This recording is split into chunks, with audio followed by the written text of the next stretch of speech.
بدونه که چنین وطن عزیز و محبوب داریم.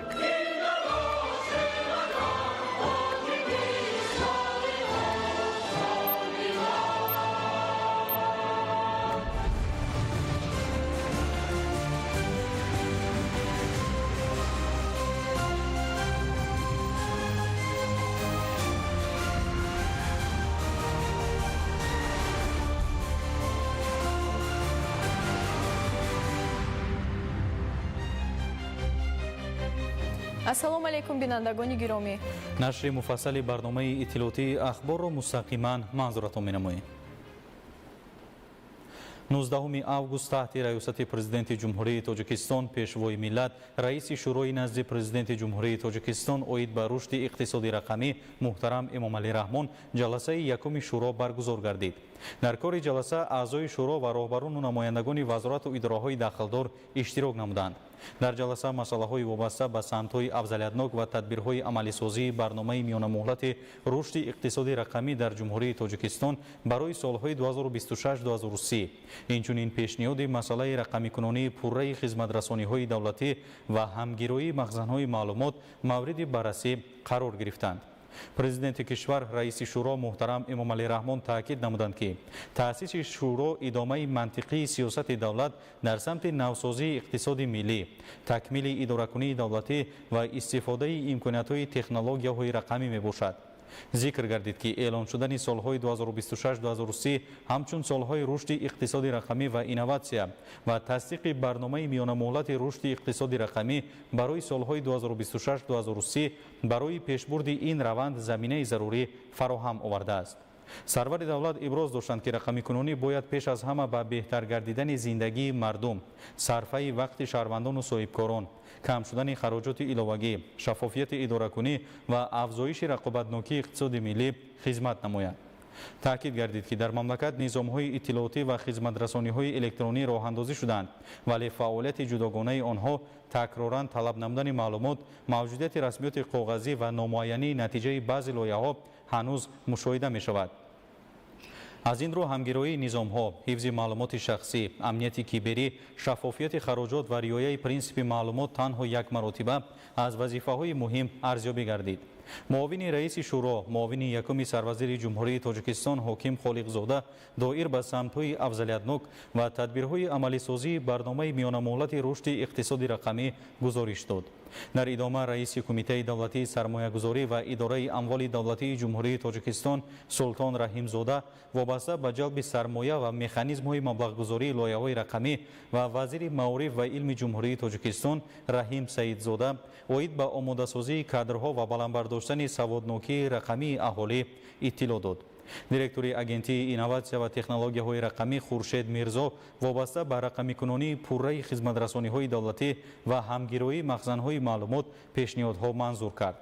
зимни муҳокима таъкид гардид ки ҳар як пешниҳоди марбут ба рақамикунонӣ бояд ба натиҷаи мушаххас, муҳлати иҷро, манбаи маблағгузорӣ ва масъулияти роҳбарон пайваст карда шавад.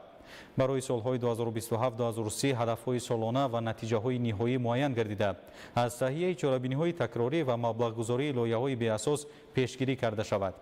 пешвои миллат муҳтарам эмомалӣ раҳмон зарур шумурданд ки рақамикунонӣ дар асоси 4 принсипи асосӣ, натиҷаи мушаххас барои инсон ва иқтисод, роҳандозии сохтори ягонаи рақамии давлат, пешниҳоди маълумот танҳо як маротиба ва дастрасии баробари шаҳрвандон ба хизматрасониҳои давлатӣ амалӣ карда шавад. самтҳои афзалиятноки рушди иқтисоди рақамӣ, ташкили низоми ягонаи идоракунии равандҳои рақамикунонӣ, рушди инфраструктураи рақамӣ, ташкили низоми миллии маълумот ва ҳамгироии феҳристҳои давлатӣ, пурра электронӣ намудани хизматрасониҳои давлатӣ, рақамикунонии бахшҳои воқеии иқтисод ва соҳаҳои иҷтимоӣ, рушди сармояи инсонӣ, соҳибкории рақамӣ ва инноватсия, ҷалби сармоя, истифодаи зеҳни сунъӣ ва таъмини амнияти киберӣ муайян гардиданд. мақомоти иҷроияи марказӣ ва маҳаллии ҳокимияти давлатӣ вазифадор шуданд ки масъулони сатҳи техникиро барои ҳамоҳангсозӣ ва пешбурди низомҳои рақамӣ муайян намуда дар ин самт бо агентии инноватсия ва технологияҳои рақамӣ ҳамкории доимӣ ба роҳ монанд. ба мақомоти давлатии хизматрасон супориш дода шуд ки барои ворид намудани хизматрасониҳои худ ба портали ягона ва пешниҳоди пурраи онҳо дар шакли электронӣ чораҳои бетаъхир андешанд. پیش از الکترونی نمودن هر یک خدمترسانی ترتیب آن ساده گردیده طلبات زیادتی، حجت‌های تکراری و مراجعت بی اساس به چند مقام برهم داده شوند. агентии инноватсия ва технологияҳои рақамӣ якҷо бо вазорати адлия ва вазорату идораҳои соҳавӣ вазифадор гардид ки нақшаи марҳала ба марҳала пурра электронӣ намудани хизматрасониҳои афзалиятноки давлатиро пешниҳод намояд. таъкид гардид ки хадамоти алоқа якҷо бо мақомоти дахлдор бояд иҷрои пурра ва саривақтии нақшаи рушди соҳаи алоқаро таъмин намуда диққати асосиро ба баланд бардоштани сифат ва фарогирии интернет махсусан дар минтақаҳои дурдаст равона созад. ба хадамоти гумрук супориш дода шуд ки якҷо бо агентии инноватсия ва технологияҳои рақамӣ, вазорати молия, кумитаи андоз ва дигар мақомоти дахлдор харитаи гузариш ба расмиёти пурра беқоғазро таҳия ва татбиқ намояд. вазоратҳои рушди иқтисод ва савдо, молия, кумитаи давлатии сармоягузорӣ ва идораи амволи давлатӣ, бонки миллӣ ва агентии инноватсия ва технологияҳои рақамӣ вазифадор гардиданд ки оид ба ҷалби сармояи хусусӣ ва рушди соҳибкории рақамӣ пешниҳодҳо манзур намоянд. таъкид гардид ки дастгирии давлатӣ бояд шаффоф, рақобатнок ва ба натиҷа нигаронида шуда ба рӯи иштироки ширкатҳои ватанӣ ва ба кор даровардани маҳсулоти инноватсионӣ имконияти бештар фароҳам оварда шавад. ба вазорати маориф ва илм супориш дода шуд ки якҷо бо вазорати меҳнат, муҳоҷират ва шуғули аҳолӣ, кумита оид ба таҳсилоти ибтидоӣ ва миёнаи касбӣ, муассисаҳои таълимӣ ва бахши хусусӣ барномаҳои омодасозӣ ва бозомӯзии кадрҳоро ба талаботи воқеии бозори меҳнат мутобиқ созад. таъкид гардид ки дар баробари малакаҳои касбӣ тадбирҳо барои баландбардоштани саводнокии рақамии аҳолӣ низ бояд тақвият дода шаванд. агентии инноватсия ва технологияҳои рақамӣ якҷо ба мақомоти дахлдор вазифадор гардид ки оид ба истифодаи масъулонаи зеҳни сунъӣ дар соҳаҳои иқтисоди миллӣ ва таҳкими амнияти киберӣ пешниҳодҳо манзур намояд.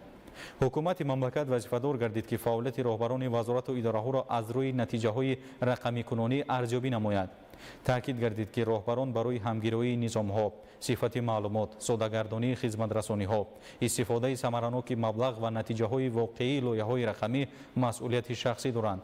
президенти ҷумҳурии Тоҷикистон раиси шуро муҳтарам Эмомалӣ Раҳмон ҷаласаро ҷамъбаст намуда таъкид доштанд ки шуро бояд майдони қабули қарорҳои стратегӣ, бартараф намудани монеаҳои байниидоравӣ ва назорати қатъии натиҷаҳо гардад.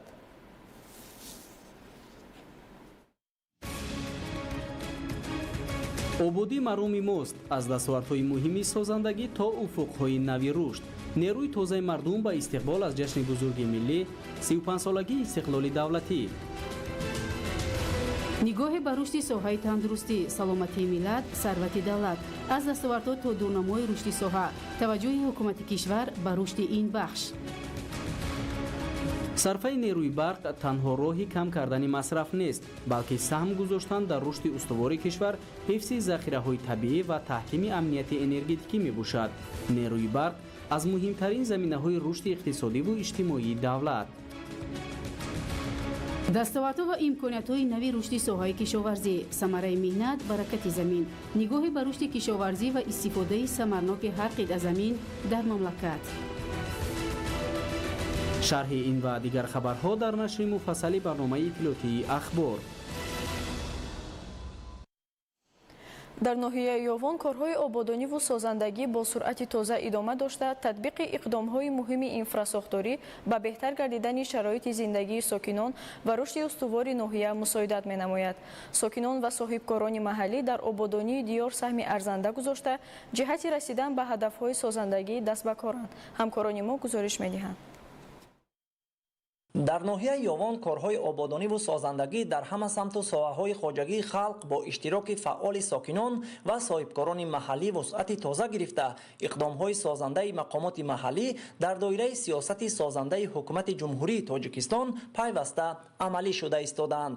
ҳадафи асосии ин тадбирҳо ободонии маҳалли зист, рушди инфрасохтор ва фароҳам овардани шароити арзандаи кору зиндагӣ барои сокинон мебошад. яке аз самтҳои муҳими корҳои созандагӣ дар ноҳия ба рушди инфрасохтори роҳу нақлиёт ва беҳтар намудани ҳолати роҳҳои мошингард равона гардидааст. айни замон дар 4 қитъаи ҳудуди ноҳия корҳои азнавсозӣ, таъмир ва мумфаршкунии роҳҳо ба таври мунтазам идома дорад. аз ҷумла дар ҳудуди шаҳраки Ёвон бо саҳми сокинон ва соҳибкорони маҳаллӣ корҳои мунфарҷкунии роҳҳои мошингард ҷараён дошта, барои иҷрои босифати онҳо аз асфалти хушсифат, техникаву таҷҳизоти муосири соҳа ва нерӯи мутахассисони соҳибтаҷриба истифода бурда мешавад. раванди корҳо таҳти назорати масъулин қарор дошта талош мешавад ки роҳҳои навсозишуда ба талаботи муосир ҷавобгӯ бошад. оиди 35-солагии истиқлолияти давлатии ҷумҳурии Тоҷикистон 498 иншоот дар нақша буд ва мо 649 иншоотро сохта ба истифода додем ва инчунин дар дигар иншоотҳо айни замон корҳои сохтмонӣ бо маром идома дорад. ҳадаф аз ин корҳо беҳтар намудани сатҳи зиндагии ноҳия мебошад.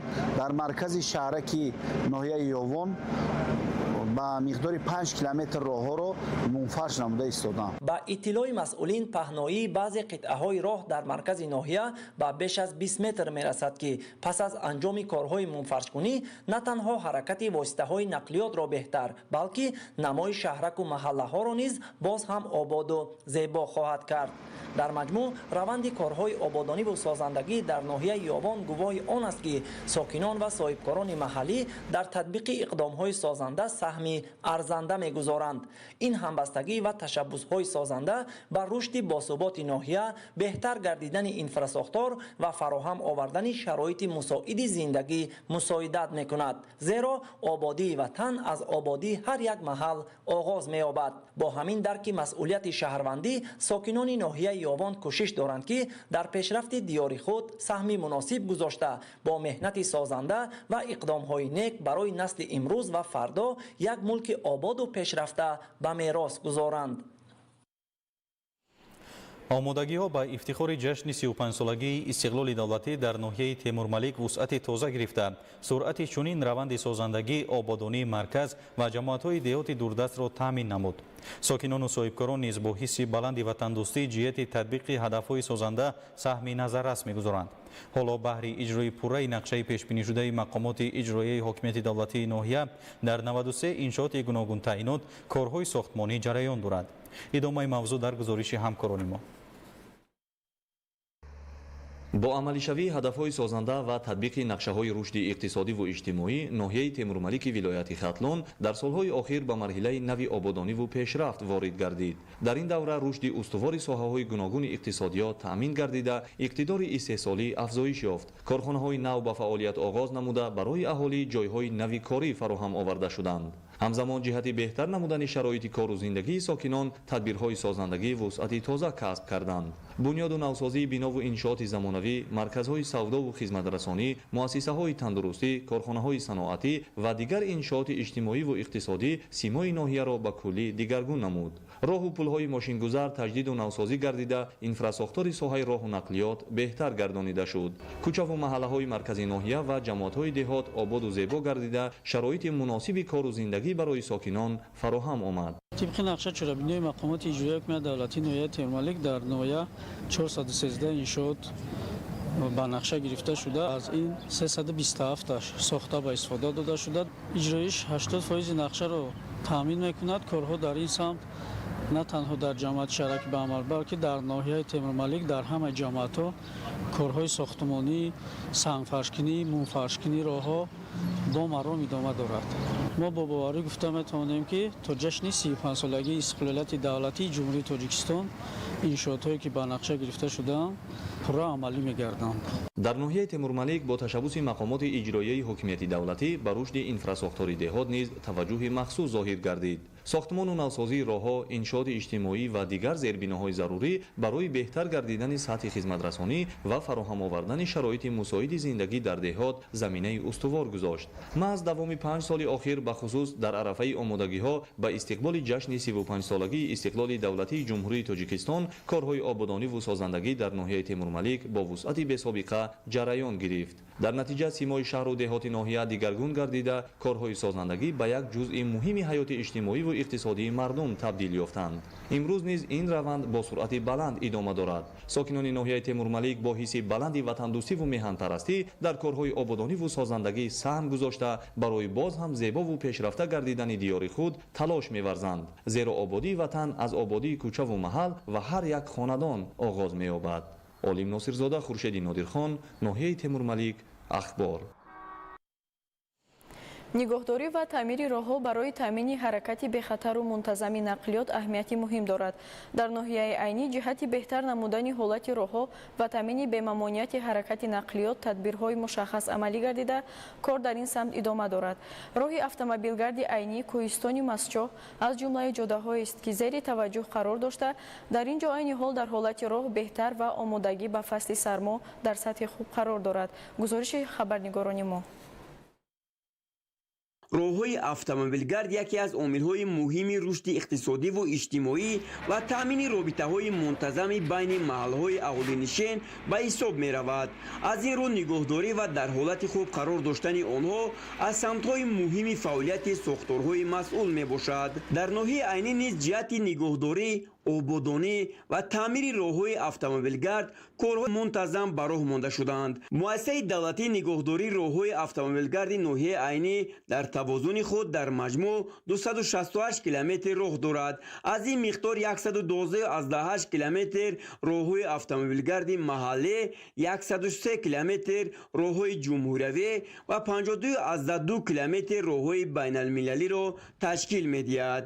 айни замон яке аз самтҳои асосии фаъолияти кормандони муассиса роҳи автомобилгарди айни кӯҳистони Масчоҳ мебошад. дар қитъаҳои роҳи мазкур аз километри 8 то 25 бо истифода аз техникаҳои махсус корҳои тахту ҳамворкунӣ, бартараф намудани ноҳамвориҳо ва беҳтарсозии ҳолати роҳ идома дорад. роҳи айни кӯҳистони Масчоҳ аз роҳҳои муҳими минтақа ба ҳисоб рафта, ҳамарӯза воситаҳои гуногуни нақлиёт аз ҷумла мошинҳои боркаши гаронвазн аз он истифода мебаранд. ҳаракати мунтазами чунин воситаҳои нақлиёт боиси фарсудашавии бо суръати баъзе аз қитъаҳои роҳ гардида, зарурати гузарондани корҳои нигоҳдориву таъмириро ба миён меорад. кормандони муассиса бо истифода аз техникаҳои роҳсозӣ, қитъаҳои дорои пастиву баландӣ ва ноҳамвориҳои зиёдеро тахту ҳамвор намуда, барои беҳтар гардидани шароити ҳаракати воситаҳои нақлиёт тадбирҳои зарурӣ меандешанд. зеро роҳи хуб кафили ҳаракати бехатар, рушди ҳамлу нақл ва пайванди устувори байни маҳаллҳо мебошад. таъмини устувори аҳолӣ ва соҳаҳои иқтисодиёт бо нерӯи барқи босифат яке аз самтҳои муҳими сиёсати энергетикии ҷумҳурии Тоҷикистон ба ҳисоб меравад. бо афзоиши талабот ба нерӯи барқ ва рушди босуръати саноат, сарфакорона истифода бурдани он аҳамияти бештар пайдо кардааст. дар ин самт дар шаҳри ҳисор тадбирҳои зарурӣ амалӣ гардида, он метавонад қисми муайяни талаботи энергетиро таъмин намуда, сарбории шабакаҳои барқиро коҳиш диҳад. гузориш дар ин хусус. истифодаи оқилона ва сарфакоронаи нерӯи барқ на танҳо барои кам кардани хароҷоти оилавӣ, балки барои таъмини устувори низоми энергетикии мамлакат аҳамияти калон дорад. бо ин мақсад масъулини шабакаҳои барқи шаҳри ҳисор як қатор тадбирҳои заруриро роҳандозӣ намуда, ҷиҳати таъмини аҳолӣ бо барқи хушсифат ва кам кардани талафоти он чораҳои мушаххас меандешанд. тибқи иттилоъ, соли ҷорӣ талафоти нерӯи барқ ба 17% поён бурда шуд, ки ин шумора дар ҳамин давраи соли гузашта зиёда аз 42%-ро ташкил медод. дар ин баробар дар шаҳри ҳисор ҷиҳати ба роҳ мондани истифодаи панелҳои офтобӣ, ки барои сарфаи нерӯи барқ аҳамияти калон дорад, корҳои назарраст ба иҷро расонида шуданд. оиди насби панелҳои офтобӣ бо мардум корҳои фаҳмондагӣ кардем дар ҷамъиятҳо, дар деҳоҳо, дар ҷои ҷамъиятӣ, аллакай дар баъзе корхонаҳо, ошхонаҳо, хонаҳои истиқоматии ҳавлиёро дар назар дорем, панелҳои офтобӣ насб карда шудаанд. истифодаи панелҳои офтобӣ ба сарфаи маблағ, коҳиши хароҷоти нерӯи барқ, беҳтар гардидани амнияти энергетикӣ ва ҳифзи муҳити зист мусоидат мекунад. насби чунин таҷҳизот махсусан дар корхонаҳои истеҳсолӣ, муассисаҳои иҷтимоӣ ва хонаҳои истиқоматӣ имкон медиҳад, ки дар соатҳои рӯз қисми зиёди нерӯи барқ аз ҳисоби манбаи тозаи энергия истеҳсол карда шавад. дар баробари ин, барои таъмини аҳолӣ бо нерӯи барқи босифат, корҳои омодагӣ ба давраи тирамоҳу зимистони солҳои 2026-2027 ба роҳ монда шуда, имрӯзҳо таъмиру таҷдиди хатҳои интиқоли барқ, омода намудани зеристгоҳҳо, санҷиши таҷҳизоти барқӣ, захира намудани маводи зарурии техникӣ идома доранд.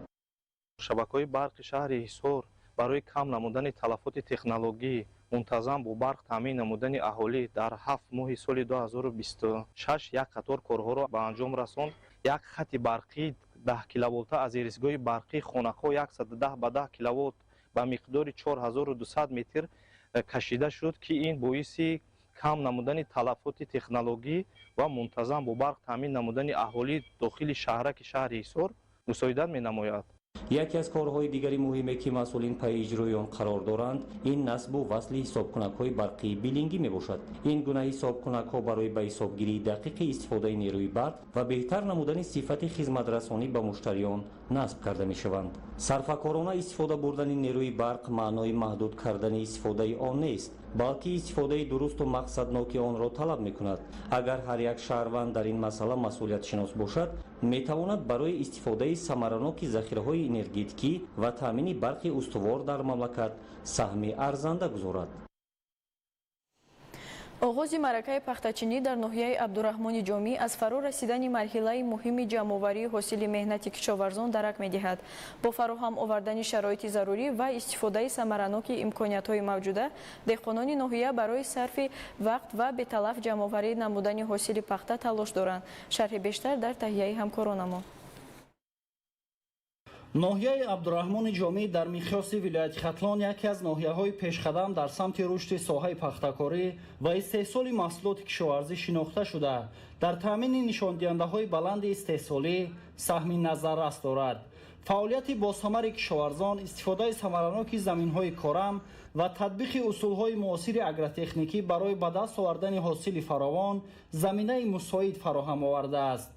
дар ноҳия дар маҷмӯъ 13394 гектар замини корами обӣ мавҷуд буда, аз ин миқдор тибқи дурнамои кишоварзӣ 8100 гектар ба кишти пахта ҷудо гардидааст.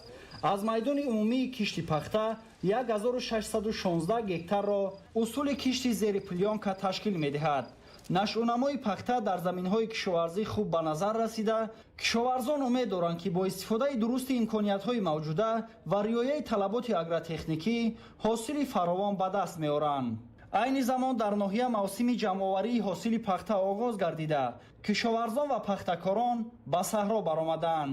дар ин марҳила ба масъалаҳои саривақт ва босифат ҷамъоварӣ намудани ҳосил, талаф надодани маҳсулот ва самаранок истифода бурдани рӯзҳои мусоиди обу ҳаво таваҷҷӯҳи махсус зоҳир карда мешавад. дар хоҷагии деҳқонӣ бобои файзуллои ҷамоати деҳоти хуррамдиёр имрӯз оғози ҷамъоварии ҳосили пахта яъне ки мо шурӯъ кардем. нашъу намои пахта бениҳоят хуб аст. дар ноҳияи Абдураҳмони Ҷомӣ бисёртар мо тухми ҷунтаи се мегӯянд, бисёртар мо аз ҳамун истифода бурдем. нашъу намои хуб дорад. зимни оғози маъракаи пахтачинӣ масъулини мақомоти иҷроияи ҳокимияти давлатии вилояти Хатлон аз ҳолати нашъунамои пахта, омодагии хоҷагиҳои кишоварзӣ ва раванди ҷамъоварии ҳосил шинос шуданд. масъулин бо кишоварзон ва роҳбарони хоҷагиҳои деҳқонӣ суҳбат намуда, барои дар сатҳи зарурӣ ба роҳ мондани маъракаи пахтачинӣ, риояи қоидаҳои агротехникӣ, истифодаи самараноки қувваи корӣ ва пешгирии талафоти ҳосил тавсияҳои мушаххас пешниҳод карданд. таъкид гардид ки ҷамъоварии саривақтии пахта яке аз омилҳои асосии таъмини ҳосилнокии баланд ба ҳисоб рафта, дар ин раванд ҳамоҳангии фаъолияти хоҷагиҳои кишоварзӣ, масъулини соҳа ва пахтачинон муҳим мебошад. дар маҷмӯъ оғози мавсими пахтачинӣ дар ноҳияи Абдураҳмони Ҷомӣ аз омодагии ҳамаҷонибаи кишоварзон ва ҷамъоварии ҳосил дарак дода, идомаи корҳои саҳроӣ дар рӯзҳои наздик бо ҷалби бештари қувваи корӣ ва истифодаи самараноки имкониятҳои мавҷуда идома хоҳад ёфт. Маҳмараҷаб Абдуллозода, Зуҳурдин Маҳмудзода, ноҳияи Абдураҳмони Ҷомӣ, ахбор. дар деҳоти чилгазии шаҳри Исфара сокинон бо истифода аз маҳсулоти кишоварзии ба даст омада барои рӯзҳои зимистон захираи кофӣ омода месозанд. маҳсулоти гуногуни консервагӣ, хӯришҳо, меваю сабзавоти хушк ва дигар неъматҳои замини назди ҳавлигӣ маҳсули заҳмати дастони соҳибхоназанон буда барои таъмини хонаводаҳо дар фасли сармо нақши муҳим доранд. гузориши ҳамкорони мо. فصل تابستان برای بانوان دهات نه تنها ایام جمع‌آوری حاصل بلکه موسم آمادگی به زمستان به حساب می‌رود. در جماعت دهات چیلگزی شهر اصفهان نیز زنان خاندان با استفاده از محصولات زمین‌های نزد حولگی به ذخیره مواد غذایی مشغولند. در هر یک خاندان امروز تلاش بر آن روانه شده است که نعمت‌های به دست آمده تلف نیافته برای فصل سرما ذخیره کرده شوند. از جمله بانوان از میوه و سبزیجات تر و تازه نمودهای گوناگون محصولات کنسروگی آماده نموده اینچنین برای زمستان خورش‌های گوناگون ذخیره می‌کنند. پامیدور و بادرینگ، قلنفر، سبزی، کرم و دیگر محصولات کشاورزی که در زمین‌های نزد حولگی پرورش شدند به محصولات گوناگون زمستانه تبدیل می‌یابند. این کار نه تنها برای تامین عائله با محصولات با صفت و از جهت اکولوژی تازه مساعدت می‌کند، بلکه یک راه درست استفاده ثمرناک حاصل زمینی نزد حولگی نیز میباشد.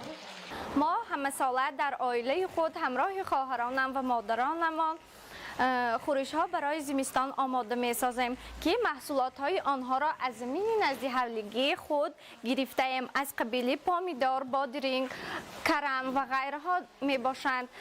اینچنین ما کنسرو ها برای زمستان، ایکره، شکراب و غیره ها را آماده کرده ایستادیم و از جمله ما شربت شفتالو را نیز آماده ساختیم. مقصد از ذخیره کنسرو ها این نه تنها برای استعمال در فصل زمستان می باشد بلکه این عنعنه تاجیکانی ما می باشد که ما این را همه ساله ادامه می دهیم. بانوان چیلگزی با استفاده از تجربه سالها اندوخته محصولات کنسروگی و خورش‌های با ذوق و مهارت خاص آماده می‌سازند. باید گفت که ضمن آماده نمودن کنسروها قاعده‌های سانیتری و بهداشتی قطعی رعایت گردیده زنان و دختران جوان از روی توصیه نفران صاحب تجربه عمل می‌نمایند. هر یک مواد ذخیره شده گویا ثمره مهنت چند ماهه اهل عائله و نشانه تدبیرجویی و صرفه‌کاری صاحب خانه زنان است. ذخیره محصولات کشاورزی در فصل تابستان امکان می‌دهد که در روزهای سرد زمستان دسترخوان خانواده‌ها با محصولات گوناگون خود آراسته باشد. از این رو اقدام بانوان چیلگزی نمونه خوب استفاده عاقلانه امکانیت‌های زمین‌های نزد حولگی و آمادگی پیشکی به فصل زمستان میباشد. با چنین مناسبت دوراندیشانه حاصل مهنت به نعمت زمستان تبدیل یافته فراوانی و برکت دسترخوان هر یک خاندان دهات تامین می‌گردد. صابر ایوبی، صاحبان قربان، شهر اصفهان. اخبار. ناحیه ونجی ولایت مختار کوهستانی بدخشان از جهت اقلیم و موقع جغرافی برای رشد ساحه کشاورزی موافق میباشد. در این ناحیه ساکنان به زمینداری و پلیسکاری مشغول بوده، حالا بسیاری از خواجگیداران به کشت تکراری شروع نمودند. گزارش در این خصوص. برای دهقان زمین میدان مهنت منبع روزی و در برابر این امتحان صبر و مسئولیت است. در شرایط کوهستان که هر وجب زمین کورم ارزش خاص دارد، استفاده عاقلانه آن میتواند به دست آوردن حاصل خوب را امکان پذیر سازد. ساکن ناحیه ونج زیارتشاه ارکایف یکی از کشاورزانی است که این را با مهنت هر روزه خود ثابت می‌نماید. او در قطعه نزد حولگی خود پرورش نمودهای گوناگون سبزیجات را براهمانده از یک میدان نسبتاً خرد محصولات گوناگون به دست می‌آورد. در این قطعه زمین پامیدور، قلنفر بلغاری، بادرینگ، کارتوشکا، سبزی کرم و نمودهای گوناگون کبودی پرورش کرده می شود. پس از جمع‌آوری قسم اساسی حاصل اول، دهقان با مقصد ثمرناک استفاده بردن زمین کشت تکراری را براه مانده است. عین زمان از حاصل اول جمع‌آور شده دوباره بادرینگ، کبودی، کرم، سبزی و دیگر زراعت‌های موسمی کشت گردیده انتظار می رود که تا آخر موسم از این قطعه زمین حاصل دوم نیز به دست آورده شود. به گفته زیارتشاه استفاده کشت تکراری در زمین امکان می دهد که زمین در دوام یک موسم چندین مرتبه ثمرناک استفاده شده، حجم استحصال محصولات کشاورزی بیشتر گردد. به این وسیله از یک طرف زمین به استفاده نمیماند و از جانب دیگر بازار محلی با محصولات تر و تازه بیشتر تامین کرده شود. مهنت کنی زمین عاقلانه استفاده بری خداوند امیتیه هم زندگیت خوب میشوه، با یگان کس محتاج نمیگردی. من پگاهی میخیزم، اول میام زمین از سلام میکنم، از او رحمت مرا هم دستگیری میکنن، هم عائله بهترین بدم، هم دهقان بهترین. زمین ما بسیار عاقلانه استفاده میکنم. هزار رحمت به جناب عالی که همین زینه بایماره. ثمره این این زحمت امروز در بازار مرکزی ناحیه ونج نیز به نظر می رسد. به گفته کشاورز محصولات پرورش نموده او و بازار مرکزی ناحیه برآورده شده طلبات به سبزیجات تر و تازه روز تا روز بیشتر می گردد. این دهان نیت دارد که فعالیت خود را من بعد نیز گسترش داده با وسیع نموده میدان کشت و استفاده اصولهای ثمرناک زراعتکاری در تامین بازار ناحیه ونج با محصولات تر و تازه محلی سهم بیشتر گذارد. محصولات کشاورزی تاجیکستان به کشورهای خارجی راه می‌یابند. یکی از نمونه‌های این روند صادرات انگور وطنی به ولایت پنزه فدراسیون روسیه میباشد. همکاران ما موضوع را ادامه می‌دهند. در زمینه رشد مناسبت‌های اقتصادی و تجارتی و توسعه بازارهای صادراتی، جمهوری تاجیکستان حجم صادرات محصولات کشاورزی را به کشورهای گوناگون جهان پیوسته افزایش می‌دهد. در این روند محصولات کشاورزی وطنی که با صفت بلند و طعم خاص خود معروفند، به بازارهای خارجی راه می‌یابند. یکی از سمت‌های مهم صادرات فدراسیون روسیه به شمار می‌رود. در همین زمینه از باغات تاجیکستان به ولایت پنزه این کشور انگور وطنی صادرات گردید. انگور تاجیکستان از جمله محصولات سرطلب کشاورزی بوده، اقلیم مساعد و تجربه چندین ساله باغداری برای پرورش نوع‌های گوناگون آن زمینه مناسب فراهم آورده است. صادرات چنین محصولات نه تنها برای معرفی امکانات‌های کشاورزی کشور در بازار بین‌المللی مهم است، بلکه برای تقویت همکاری‌های اقتصادی بین تاجیکستان و منطقه‌های فدراسیون روسیه نیز زمینه می‌گذارد. امروز از تاجیکستان به شهر پنزه فدراسیون روسیه انگور خوش‌صفت صادرات شده است. این اقدام برای معرفی محصولات کشاورزی تاجیکستان و تقویم رابطه‌های اقتصادی و دوستی میان دو کشور اهمیت مهم دارد. انگور تاجیکی با طعم خاص و صفت بلندش در بازار پنزه توجه خریداران را به خود جلب کرده است. ما همچون جمعیت تاجیکان در شهر پنزه از چنین تشبس‌ها پشتیبانی نموده برای معرفی محصولات تاجیکستان سهم خود را می‌گذاریم. امید داریم که صادرات انگور و دیگر محصولات‌های کشاورزی تاجیکستان و بازارهای روسیه در آینده به هم بیشتر به راه مانده شود. توجه به رشد باغداری، افزایش استحصال محصولات رقابت‌پذیر و به راه ماندن صادرات آن به بازارهای خارجی از سمت‌های مهم رشد ساحه کشاورزی به حساب می‌رود. صادرات انگور به ولایت پنزه بازگوی امکانات‌های کشاورزان تاجیک در استحصال و پیشنهاد محصولات باصفت بوده، همزمان برای گسترش جغرافیای صادرات و تحکیم موقع محصولات کشاورزی تاجیکستان در بازارهای خارجی مساعدت می‌کند. ابراهیم نظرزاده، خورشید سید احمد، فدراسیون روسیه، اخبار. عامل اساسی баланд бардоштани истеҳсоли маҳсулоти кишоварзӣ дастрасии хоҷагидорон ба техника ва мошиналоти муосир аст. мавҷудияти бештари техникаҳо дастрасӣ пайдо кардан ба он дар солҳои истиқлоли давлатӣ имкон додааст ки корҳои саҳроӣ сари вақт ва бо сифати баланд иҷро карда шавад.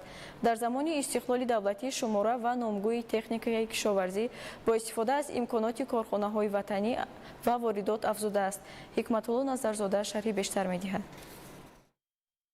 кишоварзӣ дар тоҷикистон яке аз соҳаҳои муҳимтарини иқтисоди миллӣ буда, таъмини ҳадафи стратегии ҳукумат, яъне амнияти озуқавории мамлакат асосан аз сатҳи рушди он вобаста мебошад. давоми 35 соли истиқлолияти давлатии соҳаи кишоварзӣ дар тоҷикистон на танҳо ҳамчун манбаи истеҳсоли маҳсулоти ғизоӣ, балки ҳамчун асоси зиндагии мардум ташаккул ёфт. яке аз омилҳои асосии баландбардоштани ҳосилнокии зироати кишоварзӣ ин таъмини хоҷагиҳо бо техника ва мошиналотҳои кишоварзӣ мебошад. рушди бо сурати соҳаи кишоварзӣ ба истифодаи техникаю механизмҳо, технологияи муосир дар коркарди хок ва дуруст ба роҳ мондани агротехникаи парвариши зироати кишоварзӣ вобастагии ногусастанӣ дорад. бо назардошти таваҷҷӯҳ ва имтиёзҳои ҳукумати ҷумҳурии тоҷикистон, қабули барномаҳои давлатӣ, тарризии стратегияҳои муҳим, ин самт дар даврони соҳиби истиқлолии ватанамон рушду тараққӣ карда истодааст. зиёда аз 56 000 техникаву мошиналотҳои кишоварзӣ мавҷуд ҳастанд ки аз ин зиёда аз 27 000 адади он техникаҳои кишоварзӣ ва комбайнҳои худгард иборат мебошад. имрӯзҳо бо назардошти рушду нумӯи соҳаи кишоварзӣ, ворид намудани техникаву технологияҳои муосир аз хориҷи кишвар, ҳамзамон бо назардошти таҳризию фаъолияти илмии тадқиқотии олимони тоҷик дар ин соҳа техникаву технологияҳо, ихтирои техникаҳо ва ихтирои технологияҳои муосир, ворид намудану татбиқ намудани ин технологияҳо با مرام رفته ایستاده است. در این زمینه در برابر دیگر بخش‌های کشاورزی مکانیکونی و تامین نمودن خوجگی‌ها با تکنیک و تکنولوژی کشاورزی رشد یافته، زمینه مادی و تکنیکی خوجگی‌های کشاورزی پررا از نو کرده شدند. با مقصد رساندن کمک عملی به خوجگی‌های کشاورزی هنگام کشت، پرورش و جمع‌آوری حاصل زراعت کشاورزی، شماره مرکزهای خدمت‌رسانی تکنیکی در دوام 35 سال صاحب استقلالی به 85 عدد رسانیده شده است که نسبت به سال 1991 75 عدد زیاد می باشد.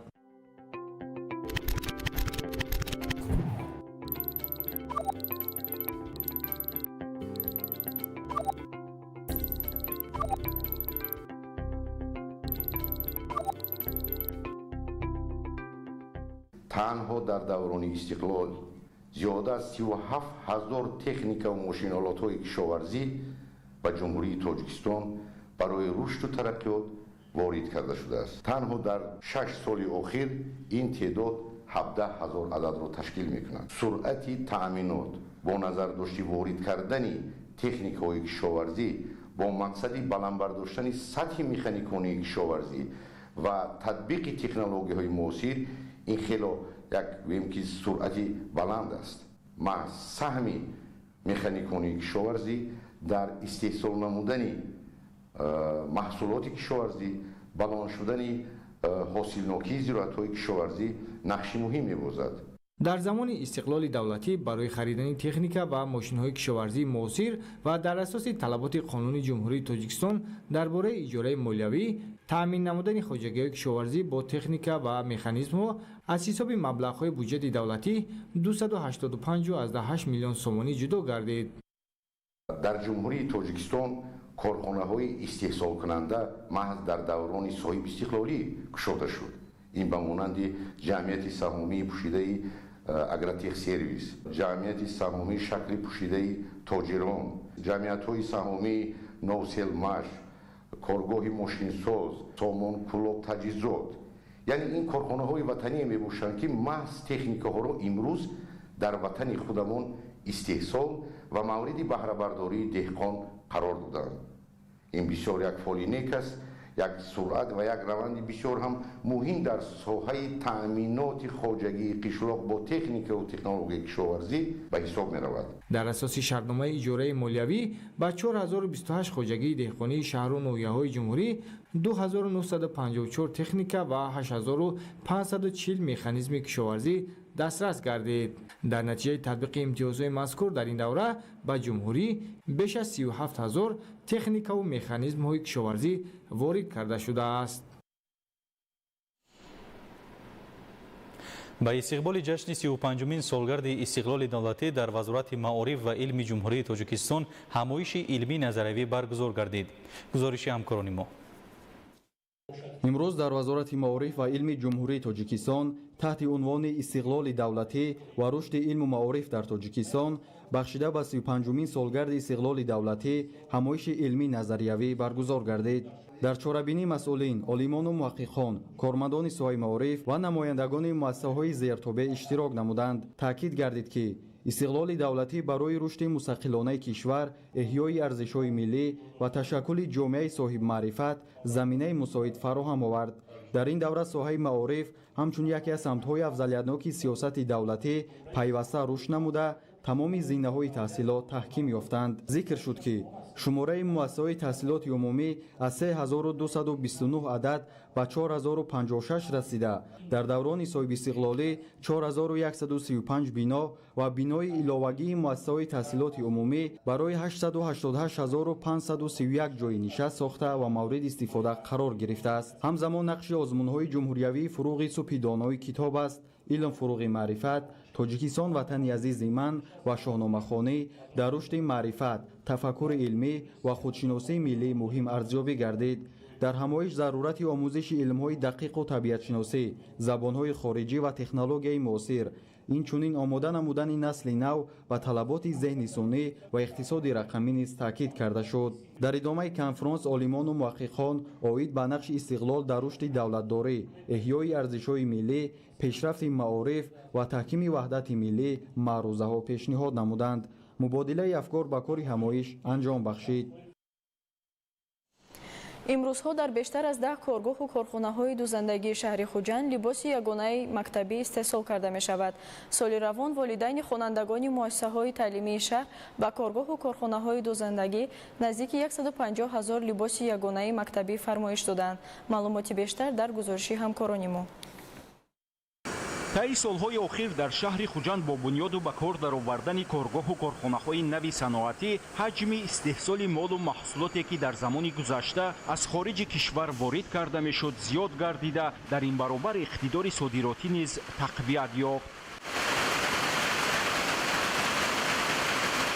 дар ин росто муҳимтарин тадбире ки аз ҷониби мақомоти иҷроияи ҳокимияти давлатии шаҳри Хуҷанд амалӣ карда шуд, таъсиси коргоҳу корхонаҳои нави дузандагӣ мебошад.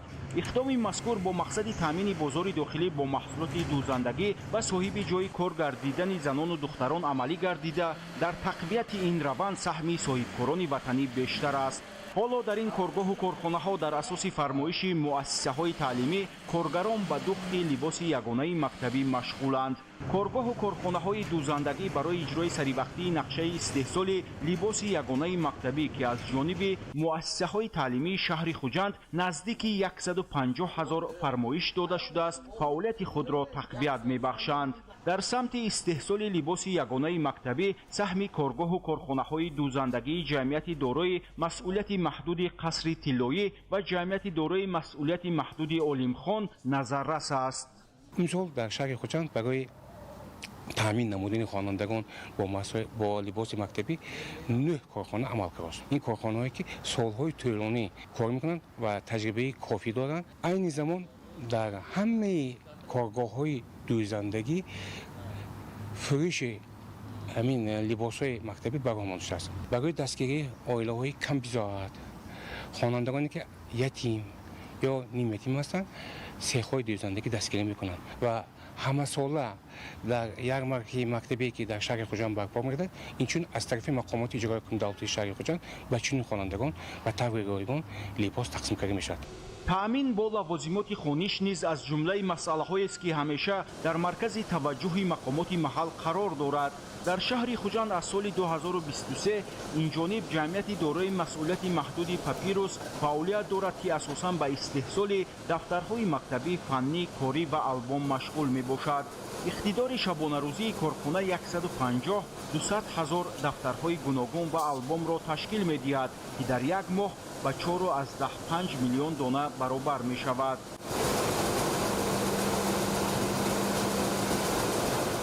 корхона дар баробари таъмини бозори дохилӣ ҳамзамон ҳаҷми муайяни маҳсулот, дафтарҳои мактабӣ, фаннӣ, корӣ ва албомҳоро ба хориҷи кишвар содирот менамояд. ҳадафи асосии ҷамъияти маҳсулоташ маҳдуди Папирус он аст ки ҳамаи талабагон бо ашёи мактабӣ яъне дафтар, албомҳо сари вақт таъмин бошанд. 70-80% маҳсулоти мо ба содирот нигаронда шудааст. аз он ҷумла ба ҷумҳурии Қазоқистон ва Қирғизистон мебошад. дар шаҳри Хуҷанд фаъолияти назарраси чунин коргоҳу корхонаҳо боис ба он гардид ки ҳаҷми воридот коҳиш ёфта, хонандагони муассисаҳои таълимӣ бо либоси ягонаи мактабӣ ва ашёи хониш таъмин карда шавад. рушди хизматрасониҳои тиббӣ ва ҳифзи саломатии аҳолӣ аз самтҳои муҳими сиёсати иҷтимоии давлат ба шумор меравад. дар ин замина бо дастгирии ҳукумати кишвар хоса пешвои миллат муҳтарам Эмомалӣ Раҳмон дастрас намудани нақлиёти ёрии таъҷилӣ ба шаҳру ноҳияҳои кишвар қадами муҳим дар самти расонидани кӯмаки саривақтӣ ва беҳтар намудани сатҳи хизматрасониҳои тиббӣ дар минтақаҳо мебошад. гузориш дар ин хусус. дар даврони соҳибистиқлолӣ соҳаи тандурустии ҷумҳурии Тоҷикистон пайваста рушд намуда, бо ташаббус ва дастгириҳои бевоситаи президенти ҷумҳурии Тоҷикистон пешвои миллат муҳтарам Эмомалӣ Раҳмон дар самти бунёду навсозии муассисаҳои тиббӣ, таҳкими заминаи моддию техникӣ, баландбардоштани сатҳу сифати хизматрасониҳои тиббӣ ва фароҳам овардани шароити мусоид барои ҳифзи саломатии аҳолӣ корҳои назаррас ба анҷом расонида мешаванд. махсусан ҳифзи саломатии модару кӯдак яке аз самтҳои муҳими сиёсати иҷтимоии давлат ба ҳисоб рафта, ба ин масъала таваҷҷӯҳи хоса зоҳир мегардад. در ادامه این اقدام‌های سازنده و در زمینه دستور و سپارش‌های پیشوای ملت جهت باز هم بهتر نمودن انفراساختور ساحه تندرستی و دسترسی اهالی به خدمت‌رسانی‌های با صفت طبی، وزارت تندرستی و حفظ اجتماعی اهالی جمهوری تاجیکستان در همکاری با بانک آسیایی رشد در دایره لایحه خدمت‌رسانی‌های مجموعی برای مادر و کودک 18 عدد نقلیات یاری تعجیلی را برای 6 ناحیه تجربوی کشور دسترس نمود. نقلیات مذکور به ناحیه‌های رشت، فیض‌آباد، شمس‌دین شاهین، دنغره، درواز و عینی تقسیم گردیده برای رساندن کمک سریع‌وقتی و با صفت طبی به اهالی به خصوص زنان و کودکان خدمت خواهد کرد. بسیار فعال نیک است که در عرفه جشن روز عید کسبی کارمندان طبی جمهوری تاجیکستان و عرفه جشنواره 35 سالگی استقلالیت دولتی جمهوری تاجیکستان با دستورهای بواسطه پیشوای معظم ملت جناب عالی محترم امالی رحمان امروز به ناحیه‌های تجربوی لایحه автомашинаҳои муосир ёрии таъҷилӣ ки бисёр дар сатҳи баланд бояд хизматрасонӣ кунанд ба ноҳияҳои таҷрибавӣ тақдим карда мешавад. موجودیت چنین وسیله‌های نقلیات معاصر امکانیت می‌دهد که در حالت‌های ضروری بیماران سری وقت به مؤسسه‌های طبی انتقال داده شده. سطح دسترسی و ثمراناکی خدمت‌رسانی‌های یاری تعجیلی در منطقه‌ها باز هم بهتر گردد. این تدبیر مهم در دایره آمادگی و استقبال از جشن 35 سالگی استقلال دولتی جمهوری تاجیکستان عملی گردیده. باز یک دلیل روشن توجه پیوسته حکومت مملکت به رشد ساحه تندرستی و حفظ سلامتی اهالی میباشد. دسترس گردیدن 18 عدد نقلیات یاری تعجیلی برای ناحیه‌های تجربوی نه تنها به تحکیم زمینه مادی و تکنیکی مؤسسه‌های طبی مساعدت می‌کند، بلکه برای حل مشکلات موجوده و فراهم آوردن شرایط بهتر خدمت‌رسانی به اهالی زمینه استوار می‌گذارد. با تطبیق چنین اقدام‌های سازنده ساحه تندرستی کشور قدم‌های استوار را در سمت بلند برداشتن صفت خدمت‌رسانی‌های طبی، تحکیم حفظ سلامتی مادر و کودک و تأمین زندگی شایسته اهالی ادامه می‌دهد. در شهر پنجکن امکانیت‌های خدمت‌رسانی طبی سال به سال بهتر گردیده با وارد نمودن تجهیزات معاصر و جاری شدن اصول‌های نوی جراحی سطح و صفت تشخیص و طبابت باز هم بلند می‌شود. در همین زمینه در بیمارخانه مرکزی شهر بار اول یک قطار عملیات مرکب لاپاروسکوپی با موفقیت انجام داده شدند. گزارش در این خصوص. حفظ سلامتی اهالی یکی از سمت‌های افضل‌الناک سیاست اجتماعی حکومت جمهوری تاجیکستان به حساب می‌رود. در شهر پنجکن نیز رشد ساحه تندرستی با مرام ادامه داشته. امروز مؤسسه‌های طبی تدریجاً با تکنولوژی‌های نوی تشخیص و طبابت تأمین می‌شوند. در برابر مستحکم گردیدن زمینه مادی و تکنیکی، امکانیت‌های طبابت بیماران نیز سال از سال وسیع می‌گردد. این زمان در ساحه تندرستی شهر پنجکن زیاده از 3317 نفر کارمندان طب فعالیت داشته. از این شماره 463 نفر دکتر، 1790 نفر کارمندان میانه طب و صدها کارمندان دیگری ساحه به اهالی خدمت طبی میرسانند. یکی از دستاوردهای مهم ساحه در روزهای اخیر جاری گردیدن جراحی کمین وظیفی در بیمارخانه مرکزی شهر پنجکن میباشد. با این مقصد یک گروه متخصصان مرکز جمهوریوی علمی جراحی دل و رگ‌ها به شهر پنجکن آمده همراه با طبیبان محلی بیماران را معاینه و مشورت نموده یک قطار عملیات مرکب جراحی را انجام دادند. در دایره این سفر به بیماران گرفتار فربهی مشورت‌های تخصصی گذرانده شده. برای بیماران نیازمند اصول‌های منبعه طبابت معاینه گردیدند. امروز با یکجایی با دکتران بیمارخانه شهر پنجکن عملیات جراحی را یکمین بار گذراندیم که بیمار از فربگی اذیت می‌کشید. و بیمار با اصول اندوسکوپی یعنی بپوش از دهان بالون سیلیکونی با حجم 600 میلی لیتر در معده گذاشته شد. در مدت 6 ماه بیمار میتواند از 20 تا 35 کیلوگرم وزن خود را کم کند. همزمان بار اول در شرایط بیمارخانه مرکزی شهر پنجکن عملیات جراحی لاپاروسکوپی چوره دو طرفه قدکشک با استفاده از تور سینتتیکی با موفقیت انجام داده شد. این نوع جراحی توسط چند برش خرد انجام داده شده. تمام روند عملیات با یاری کامرای مخصوص در مانیتور نظارت کرده می شود. با گفته متخصصان چنین اصول نسبت به جراحی عنعنوی آسیب کمتر رسانیده خطرهای احتمالی را کاهش می‌دهد و مهلت برقرارشوی بیماران را کوتاه می‌نماید. امروز ما یک گروه کاری از مرکز جمهوری علمی جراحی دل رگ‌ها در بیمارخانه مرکزی شهر پنجکن قرار داریم و یکم بار در شرایط شهر پنجکن گوییم ما عملی протезкунонӣ яъне гузоштани тури синтетикӣ аз ҳар ду тарафи мавзеъ қадкашакро бо усули лапароскопия бо муваффақият анҷом додем ва ин имконият медиҳад ки давраи барқароршавии беморон кӯтоҳ бошад. ҷорӣ гардидани чунин технологияҳои муосир имконият медиҳад ки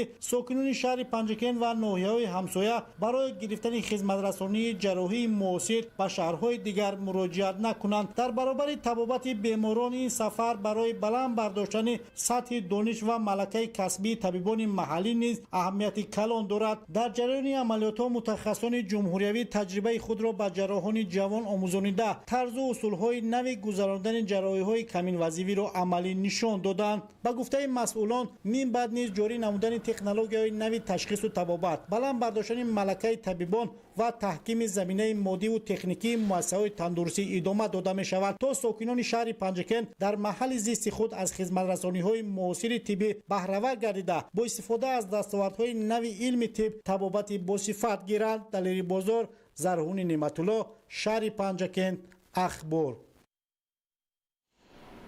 нашари Истаравшан низ дар доираи омодагӣ ба ҷашни 35-солагии истиқлоли давлатӣ корҳои созандагиву ободонӣ ва бунёди иншооти хизматрасонӣ вусъат меёбанд.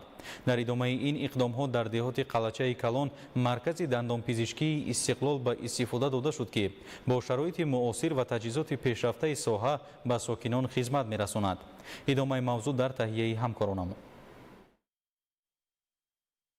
дар доираи истиқбол аз ҷашни фархондаи 35-солагии истиқлоли давлатии ҷумҳурии Тоҷикистон ва бо мақсади вусъат бахшидан ба корҳои созандагӣ ва ободонӣ дар деҳоти Қалачаи Калони шаҳри Истаравшан боз як иншооти нави хизматрасонӣ мавриди истифода қарор гирифт. бунёду ба истифода додани чунин иншооти иҷтимоиву хизматрасонӣ қабл аз ҳама ба фароҳам овардани шароити муносиб барои сокинон ва баландбардоштани сатҳу сифати хизматрасонӣ дар маҳал мусоидат мекунад. маркази дандонпизишкии истиқлол ки бо иштироки масъулини мақомоти иҷроияи ҳокимияти давлатӣ, аҳолии деҳот ва соҳибкорон ба фаъолият оғоз намуд, тӯҳфаи арзишманд ба сокинони маҳал дар арафаи ҷашни 35-солагии истиқлоли давлатӣ маҳсуб меёбад. зимни ифтитоҳи маркази хизматрасонӣ қайд гардид ки иншооти мазкур намунаи дигари саҳми соҳибкорони маҳаллӣ дар рушди инфраструктураи иҷтимоӣ ва беҳтар намудани сатҳу сифати хизматрасонӣ ба аҳолӣ ба ҳисоб меравад. сохтмони марказ аз ҷониби соҳибкори маҳаллӣ Абубакриддин Рауфзода ба анҷом расонида шудааст. маркази нави дандонпизишкӣ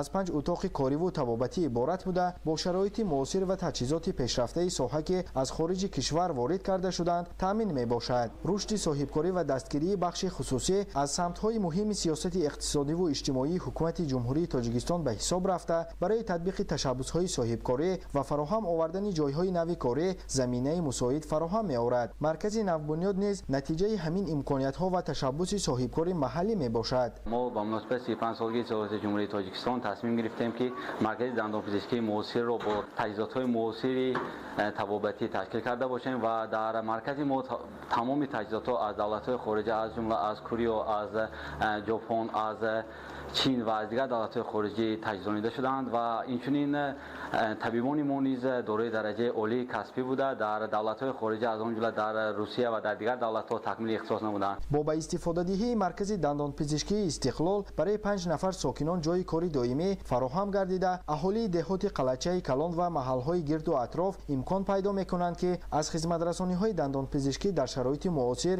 истифода намоянд. масъулин зимни шиносоӣ бо имкониятҳои марказ ба соҳибкори ватанӣ барои саҳмгузорӣ дар ободии маҳал рушди бахши хизматрасонӣ ва таъсиси ҷойҳои нави корӣ изҳори сипос намуданд. ба истифода додани чунин иншоот дар баробари фароҳам овардани имконияти нави хизматрасонӣ бозгоҳи саҳми соҳибкорони маҳаллӣ дар раванди созандагиву бунёдкорӣ ва татбиқи ҳадафҳои иҷтимоии кишвар мебошад. дар шаҳри Истаравшан ки омодагӣ ба ҷашни 35-солагии истиқлоли давлатӣ бо корҳои созандагӣ ва бунёдкорӣ пайванд ёфтааст, иқдомҳои соҳибкорону шахсони саховатпеша низ ба ободонии маҳал ва беҳтар гардидани шароити зиндагии сокинон мусоидат мекунанд. дар фазои истиқлолу озодӣ ва ваҳдати миллӣ сокинони шаҳру ноҳияҳои кишвар бо рӯҳияи баланди ватандӯстӣ ва эҳсоси ифтихор аз дастовардҳои даврони соҳибистиқлолӣ 35-солагии истиқлоли давлатиро таҷлил менамоянд. ин тантанаҳо таҷассумгари шодиву хушҳолии мардум, ҳамбастагии ҷомеа ва азму иродаи созандаи сокинон барои ободии ватан ва таъмини зиндагии шоиста мебошанд. гузориш дар ин хусус.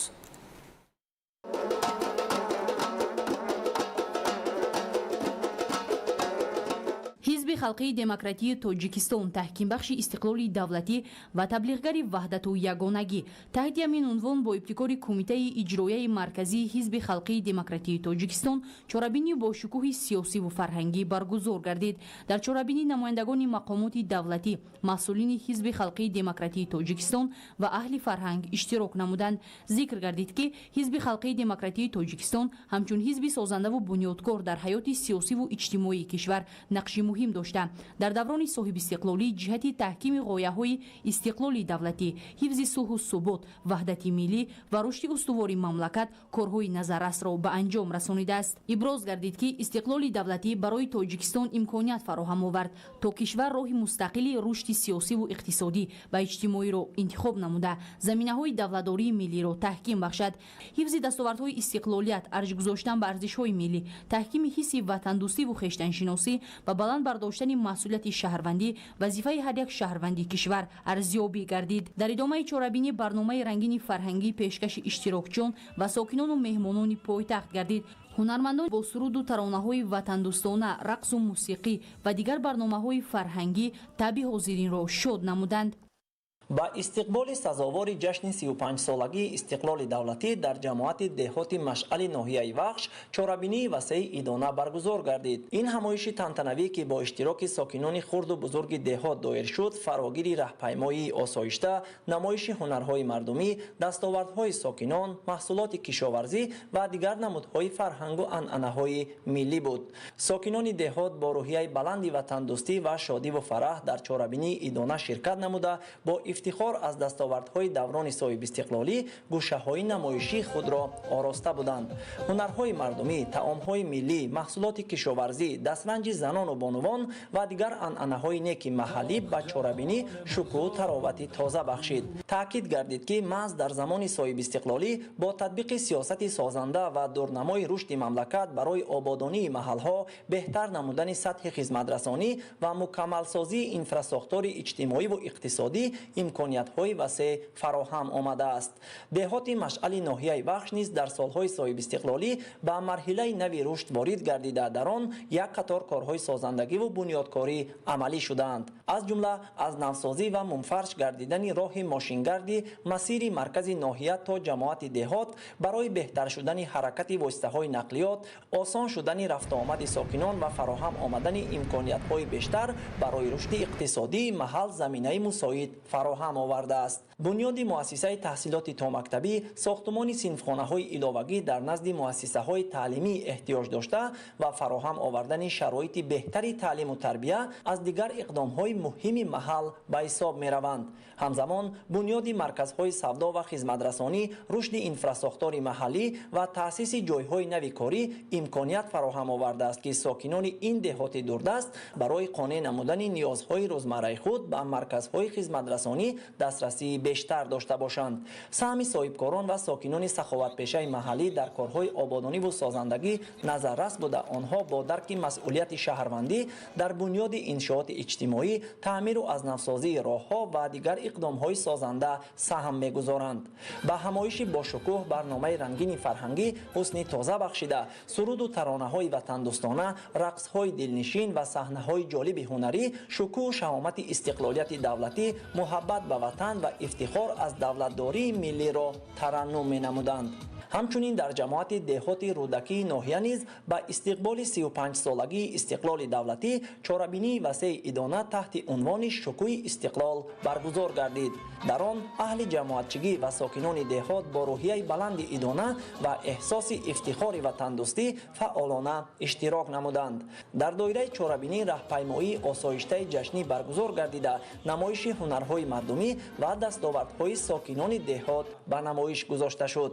иштирокчиён вобаста ба аҳамияти истиқлоли давлатӣ, озодиву соҳибихтиёрӣ, ваҳдати миллӣ ва ободии ватан суханронӣ намуда, саҳми сокинону соҳибкоронро дар корҳои созандагиву бунёдкорӣ муҳим арзёбӣ намуданд. барномаи бошукӯҳи фарҳангӣ фароғатӣ ки бо суруду таронаҳои ватандӯстона ва рақсу ҳунарҳои миллӣ идома ёфт, ба тантанаҳои идона шукӯҳи бештар бахшида, таъби сокинонро волида гардонид. ҷиҳати истиқболи сазовор аз ҷашни сиёсии миллӣ 35-солагии истиқлоли давлатӣ дар марказ ва дурдасттарин деҳоти ноҳияи Хуалинг ҳамоно силсила чорабиниҳои фарҳангиву маърифатӣ бо иштироки масъулони мақомоти иҷроияи ҳокимияти давлатӣ, ҷамоати шаҳрак ва деҳот, инчунин доираи васеъи сокинон тантанавор идома дорад. Сокинони деҳаи Сангдараи ҷамоати деҳоти Шугно бо эҳсоси баланди моҳияти ватандӯстию хешаншиносӣ роҳпаймоӣ идона намуданд. Ба ин муносибат гӯшаи намоиши ҳунарҳои миллӣ, ҳунармандон ва маҳсулоти тару тозаи кишовардӣ ташкил карда шуд. бо дидани намоишгоҳ иштирокчиён дастоварду музаффариятҳо ва фаровониро дар деҳоти дурдаст, самараи истиқлоли миллӣ ва ваҳдати комили кишвар арзёбӣ намуданд. зимнан катбонуҳои моҳири деҳаи Сангдара тарзи буридани зувола ва омода намудани чанд нав хӯрокҳои миллиро пешниҳоди меҳмонон карданд. иштирокчиёни чорабинӣ бо изҳори қадоматмандӣ аз ҳунармандони деҳоти дурдасти ноҳияи Хуалинг даъват ба амал оварданд ки дар рушди ҳунарҳои мардумӣ, ҳифзи анъанаҳои миллӣ ва муаррифии фарҳангу тамаддун боз ҳам тамини назаррас гузоранд. сипас мулоқоту вохӯрии масъулони мақомоти иҷроияи ҳокимияти давлатӣ бо сокинон, хоса пирони рӯзгордида сурат гирифта, иштирокчиён аз дастовардҳои назарраси Тоҷикистони соҳиби истиқлол, пешрафту ободкориҳо ва нақши истиқлоли давлатӣ дар таҳкими пояҳои давлатдорӣ ёдовар шуданд. таи солҳои соҳиби истиқлолӣ баробари дигар шаҳру ноҳияҳои мамлакат дар марказ ва деҳаҳои дурдасти ноҳияи Хуалинг низ дигаргуниҳои куллӣ ба миён омадан ҷиҳати таҳкими инфрасохтор, таъсиси ҷойҳои нави корӣ ва шароити зисту зиндагии сокинон пайваста тадбирҳои саривақтӣ андешида мешавад. ҳамзамон роҷеъ ба аҳамияти муҳими ҳифзи ҳуввияти миллӣ, эҳтиром ба арзишҳои фарҳангӣ ва таҳкими ватандӯстию худшиносӣ дар замони ҷаҳонишавӣ ва бархӯрди фарҳангу тамаддунҳо ибрози андеша карда шуд. бо зикри нуқтаҳои пурмуҳтаво, тарбияи дурусти фарзандон, донишандӯзии онҳо, омӯзиши таърих ва арҷгузорӣ ба мероси пурғановати миллӣ аз масоили муҳиму саривақтӣ дониста шуд. дар дораи чорабиниҳо бо муносибати 35-солагии истиқлолияти давлатии ҷумҳурии Тоҷикистон ва тибқи нақша чорабиниҳои Кумитаи кор бо занон ва оилаи назди ҳукумати ҷумҳурии Тоҷикистон, гурӯҳи таблиғотии таблиғгарони истиқлол ба ноҳияи Варзоб ташриф овард. дар ҳайати гурӯҳ намояндагони Кумитаи кор бо занон ва оила ва иттифоқи нависандагони Тоҷикистон иштирок намуда бо сокинон ва масъулини ноҳия мулоқоту суҳбатҳо анҷом доданд. нахуст меҳмонон аз боғи фарҳангӣ фароғатӣ нишони давлатӣ боздид намуданд.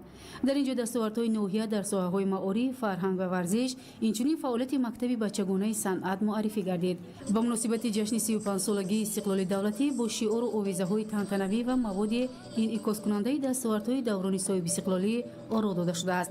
зимни боздид аз ноҳия аъзои гурӯҳи таблиғотӣ ҳамчунин бо раванди татбиқи барномаҳои иҷтимоӣ ва фароҳамсозии шароити мусоид барои занону ҷавонон шинос шуданд. аз ҷумла аз курси дузандагӣ дар ҷамоати деҳоти деҳмалик, коргоҳи дузандагии Закия ва курси қаннодии ташкилоти ҷамъиятии Корвони умед дар ҷамоати деҳоти Варзобқалъа дидан намуданд. ҳамзамон тарзи омода намудани хӯрокҳои миллӣ дар ҷамоати деҳоти Чорбоғ муаррифӣ гардида, меҳмонон бо фаъолияти занони маҳаллӣ ва саҳми онҳо дар рушди ҳунарҳои мардумӣ ва таъмини шуғли аҳолӣ шинос шуданд. дар идомаи боздид ҳайати гурӯҳи таблиғотӣ аз қисми низомии 3502 қушунҳои дохилӣ Вазорати корҳои дохилии ҷумҳурии Тоҷикистон дидан намуда, бо шароити хизмат, таъминоти моддию техникӣ ва буду боши сарбозон шинос гардиданд. бо хизматчиёни ҳарбӣ вохӯрии судман баргузор шуда, масъалаҳои ватандӯстӣ, эҳтиром ба арзишҳои миллӣ ва ҳифзи дастовардҳои даврони соҳиби истиқлолӣ мавриди баррасӣ қарор гирифтанд. зимни мулоқотҳо таъкид гардид ки истиқлоли давлатӣ барои мардуми Тоҷикистон заминаи асосии рушди устувори иқтисодию иҷтимоӣ, таҳкими ваҳдати миллӣ ва болоравии сатҳи зиндагии мардум мебошад. дар ин давра дар кишвар корҳои созандагию ободонӣ вусъат гирифта, соҳаҳои гуногуни ҳаёти ҷомеа ба таври назаррас рушд карданд. ҳамчунин доир ба нақши занон дар ҷомеа баландбардоштани мақоми онҳо ва фароҳам овардани имкониятҳои мусоид барои иштироки фаъоли бонувон дар ҳаёти иқтисодию иҷтимоӣ ва сиёсии мамлакат андешаронӣ сурат гирифт. дар фарҷоми вохӯриҳо иштирокчиён таъкид намуданд ки истиқлоли давлатӣ ва сулҳу суботи ҷомеа дастоварди бузурги миллӣ буда, ҳифзу таҳкими он масъулияти ҳар як шаҳрванди кишвар мебошад. таъкид гардид ки истиқболи сазовор аз 35-солагии истиқлоли давлатӣ бояд бо корҳои созандагӣ, ободонӣ, таҳкими ҳисси ватандӯстӣ ва саҳми фаъол дар рушди Тоҷикистони соҳиби истиқлол ҳамоҳанг бошад. бинандагони гиромӣ, ин буд барномаи иттилоотии ахбор. хайр саломат бошед.